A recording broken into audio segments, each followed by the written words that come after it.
Hi, everyone. It's Henry DeVries. Welcome to Agency Rainmaker TV. And this is where we help agency owners, strategic consultants, executive coaches to make it rain, to get more clients. And we always like to be up to date on new trends and new ideas that are coming out. Very pleased to have someone who I've known for over 15 years, and we've worked together on different projects and been involved. He leads an executive think tank out of the University of California Irvine. Scott, welcome to our show. Please welcome Scott Hamilton. Thanks, Henry. Good to see you as always. Terrific to be with you. And you're right, it's been a fast 15 years that we've known each other. Well, let's explain to them the Executive Next Practices Institute Forum, something you created and something that's gained a lot of traction. So please tell us about the ENP Institute Forums. Yeah, thanks. The ENP Institute was really created over 20 years ago, and it came out of a variety of concepts of how to get executives together, get them connected, and get them innovating. And so the Executive ENP Institute, Executive Next Practice Institute, was formed, and it's really designed to service across multiple industry domains. In many of our meetings, we have as many as 15 different industries represented and all types of key functional areas from the C-suite. So this was really your brainchild, Scott. I was along for the ride. This group didn't exist, so we couldn't find it. So you created it and you built it. So who attends these meetings? Yeah, it's going back to what you just said. Yeah, it was really interesting. We looked at different models of bringing people together. There really wasn't one that cut across industry domains or types of leaders. So for that reason, to answer the second part of your question, you'll see in our meetings all types of C-suite leaders: the CEO, COO, chief financial officers, top HR, alongside key investors, venture capital people, the bankers, the investment bankers, a broad mix of industry insiders, as well as those that advise industry. Many organizations look through the rearview mirror. They look at what happened. They try to figure out what happened, look at the trends. Many times at the university, those are the business studies that we would do.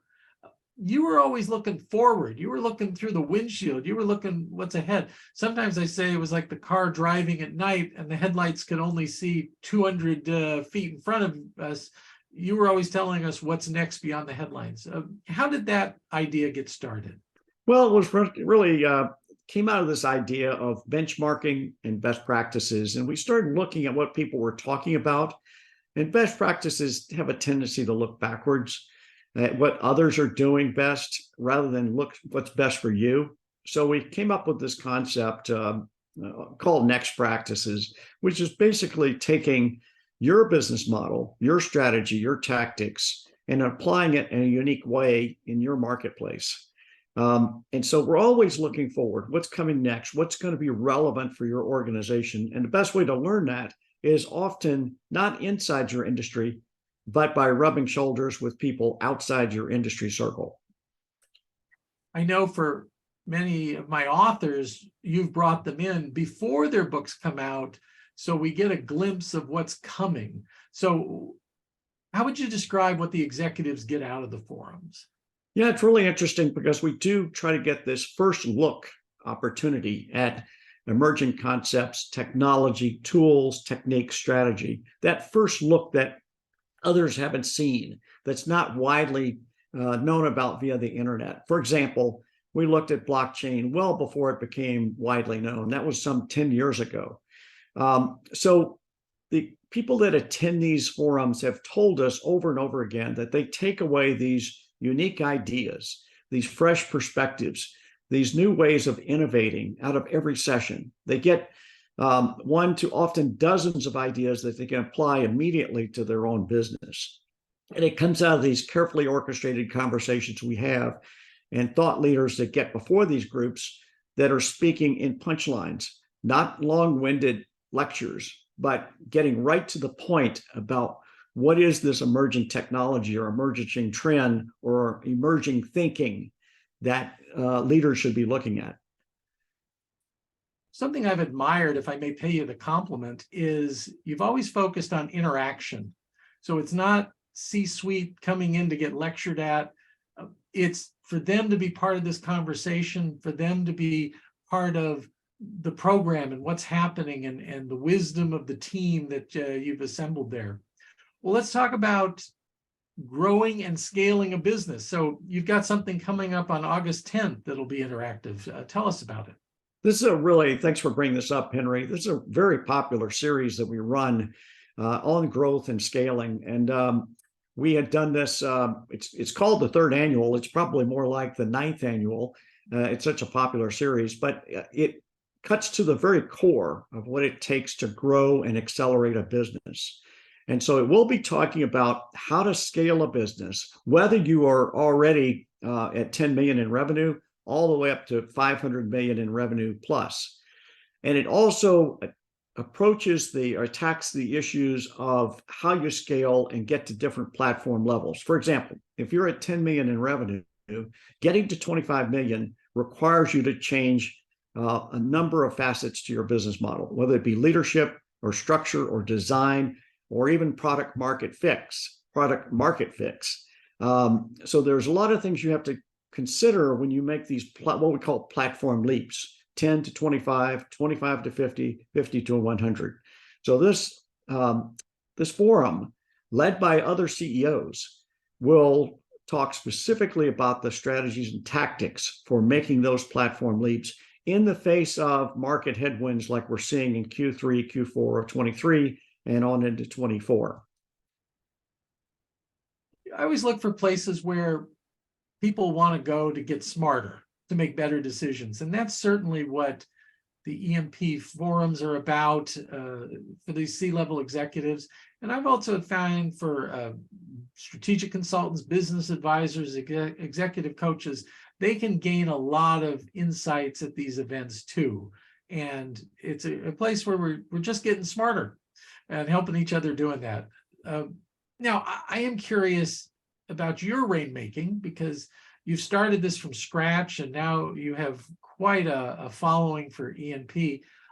How do you market ENP? How do you spread the word? Well, first of all, we were very fortunate, Henry, as you know, and lucky. And this was not our first attempt at this business model. We tried a few that didn't work as well. And it took some time to shape and mold this particular model to get where we were. And now, of course, it's global.